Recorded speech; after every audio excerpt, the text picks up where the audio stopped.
Welcome to the GCI YouTube channel. आज की इस वीडियो में हम देखने वाले हैं केमिकल रिएक्शन इंजीनियरिंग का नेक्स्ट आपका वीडियो, जो कि पीवाईक्यू सीरीज मैंने स्टार्ट किया था। ठीक है, तो इसमें क्वेश्चन नंबर 21 से स्टार्ट कर रहे हैं हम।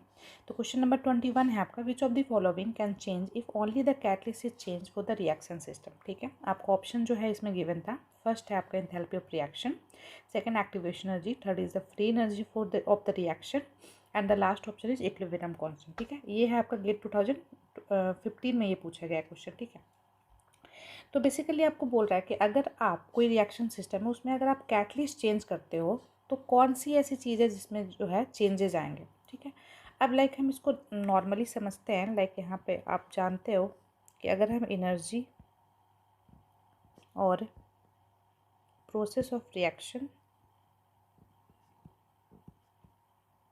के बीच में अगर हम डायग्राम देखते हैं, ठीक है, अगर कोई रिएक्टेंट है वो इतनी एनर्जी ले रही है प्रोडक्ट बनाने में, ये आपका रिएक्टेंट है and this is the energy. ठीक है, और अगर हम ये नॉर्मली एक प्रोसेस चल रहा है जिसमें ये रिएक्टेंट है और इतनी एक्टिवेशन एनर्जी की यूज़ करके ये प्रोडक्ट बना रहा है।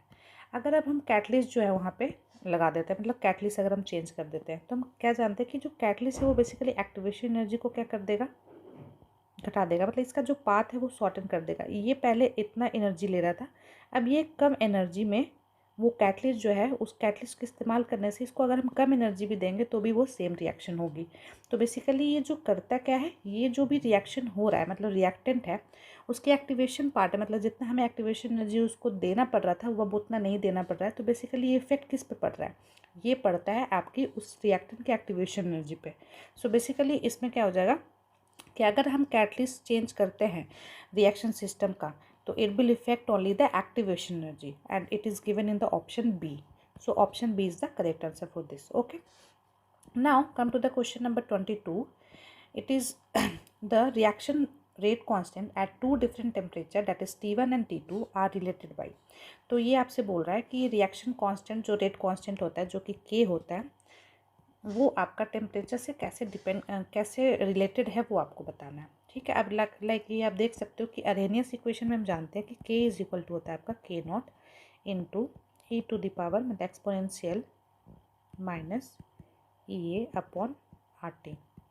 ठीक है, तो जब हम दोनों साइड एल एन लेते हैं और अगर हम दोनों दो केस के लिए लेते हैं, लाइक K2 के लिए और एक वक्त K1 के लिए, मतलब हम T1 और टेम्परेचर T1 और T2 से रिलेट करते हैं, तो ये डायरेक्ट फार्मूला हम याद रखते हैं हमेशा अरेनियस इक्वेशन के लिए, that is Ln K2 upon K1 equal to E upon R into 1 upon T1 minus 1 upon T2। This is the equation, this is for only the Arrhenius equation. Okay, ये हो गया। अब ये देखो कि option कौन से मैच कर रहा है। अब यहाँ पे ये ध्यान रखना है, मतलब इसको याद करने का तरीका आप ये रख सकते हो कि जो एलन है एलन के अंदर जो आएगा वो पहले K2 अपन K1 आएगा, मतलब K2 जो है वो ऊपर आएगा और ये K1 नीचे आएगा।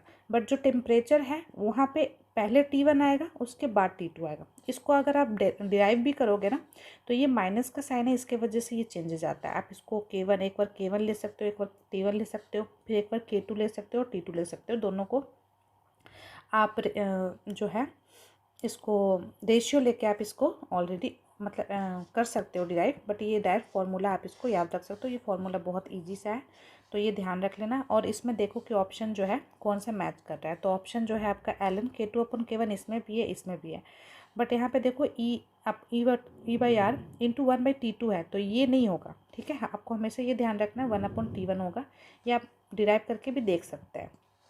तो ये ऑप्शन जो है इसमें बी हो जाएगा करेक्ट। ठीक है, ऑप्शन बी। ठीक है, अब हम चलते हैं next, Arrhenius equation describing the effect of temperature on rate constant is. Arrhenius equation आपसे पूछा सेम। ठीक है, तो अरेनियस इक्वेशन अभी हमने देखा कि K is equal to K0 into e to the power होता है आपका minus E A upon R T. ठीक है, या तो आप इसको ऐसे लिख सकते हो, या फिर अगर आप दो केस के लिए लिख रहे हो, मतलब दो कंपेयर कर रहे हैं K2 अपॉन K1 के लिए, K2 और दो अलग अलग रेट कांस्टेंट के लिए, तो ये कैसे होता है एक दूसरे से रिलेटेड, वो अभी हमने ऊपर वाले क्वेश्चन में भी देखा। तो ये है, ये सेम टू सेम इक्वेशन आ जाएगी Ln K2 upon K1 equal to E/R into 1/T1 minus का 1/T2, ठीक है। तो ये आपका इसका फाइनल इक्वेशन। ये बेसिकली 1995 का क्वेश्चन, उस टाइम पे आपकी जो है ऐसे क्वेश्चन आते थे जिसमें आप ऐसे लिख सकते थे। अभी ऐसा नहीं आता, बट आपको ये जो है मतलब ध्यान रखना है, क्योंकि ये सेम क्वेश्चन देखो एक तरह से यहाँ पे ये पूछा गया है यहाँ पे 2001 में, ठीक है। तो आप इसे ध्यान रख सकते हैं। Now the Arrhenius equation for the temperature dependency of the reaction constant is. अब सेम फिर से वही सवाल है, सेम क्वेश्चन है, बस इसका थोड़ा सा लैंग्वेज चेंज कर दिया है, और ये पूछा गया था आपका 1994 में, ठीक है। तो ये है आपका the Arrhenius equation for the temperature dependency of the reaction rate constant is. तो ये क्या हो जाएगा आपका सेम ln K2/K1 अभी हमने देखा equal to E/R into 1/T1 minus 1/T2, ठीक है। तो आप देख सकते हैं कैसे मतलब एक ही टॉपिक पे जो है ये चीज़ें कैसे रिपीट होती है। 1994 में भी पूछा है, 1995 में हुआ, ये 2001 में भी आपका सेम मतलब इक्वेशन पूछा है डायरेक्ट। ये 2015 में थोड़ा सा अलग है, बट हमें पता होना चाहिए, ठीक है, कि ये थ्योरीज वगैरह भी हमें पता होना चाहिए कि क्या होता है, ठीक है। अब नेक्स्ट हम चलते हैं क्वेश्चन नंबर 25। ये है आपका for the elementary reaction A+B gives products. Now the reaction constant at 500 kelvin, ठीक है। आपका जो रिएक्शन कांस्टेंट है at 500 kelvin is 10 times that at 400 kelvin, ठीक है। Now calculate the activation energy for the reaction. So basically ये क्या हो जाएगा आपका, हम जानते हैं अरेनियस के, देखो यहाँ पे जब कुछ बोला नहीं है ना कि आपको कौन सा इक्वेशन यूज़ करना है, तो आप क्या यूज़ करोगे, आप अरेनियस इक्वेशन का यूज़ करोगे। अगर उसमें बोलता है कि आप कोलिजन थ्योरी यूज़ करो या ट्रांजिशन स्टेट करो तब m की वैल्यू जो है आपको उसके अकॉर्डिंग लेनी पड़ेगी। बट अगर क्वेश्चन में कुछ नहीं बोला है तो आप अरेनियस यूज़ करोगे। तो इसके लिए हम फॉर्मूला जानते हैं ln K2/K1 equal to E/R into 1/T1 minus 1/T2। अब ये देखो क्या बोला है कि the reaction constant at 500 kelvin जो है वो 10 टाइम्स है 400 केल्विन पे। डैट मीन्स कि अगर ln K2 अगर हम देखें, सॉरी मतलब K2 अगर हम देखें तो ये आपका 10 टाइम्स है 400 केल्विन पे जितना K1 है, मतलब 400 केल्विन टेम्परेचर पे जितना आपका रेट कांस्टेंट है, तो 10 टाइम्स है ये इसका, ठीक है, equal to E/R into 1/T1। T1 जो है आपका कितना हो जाएगा 400 केल्विन, और ये 500 केल्विन था, ये 10 टाइम्स था यहाँ पे, तो 500 केल्विन पे मतलब ये दूसरा टेम्परेचर आपका 500 केल्विन है, ठीक है। तो अब इसको हम सॉल्व करते हैं। तो ये हो जाएगा basically ln 10 equal to E/R, ये हो जाएगा आपका ऊपर में ये हो गया 100, ठीक है, और ये हो जाएगा 400 इंटू 500, ठीक है। तो ln 10 इंटू ये हो जाएगा आपका क्रॉस मल्टीप्लाई करो तो R into 400 into 5 equal to E। इसको कैलकुलेट कर लेते हैं हम गेट कैलसी में एक बार।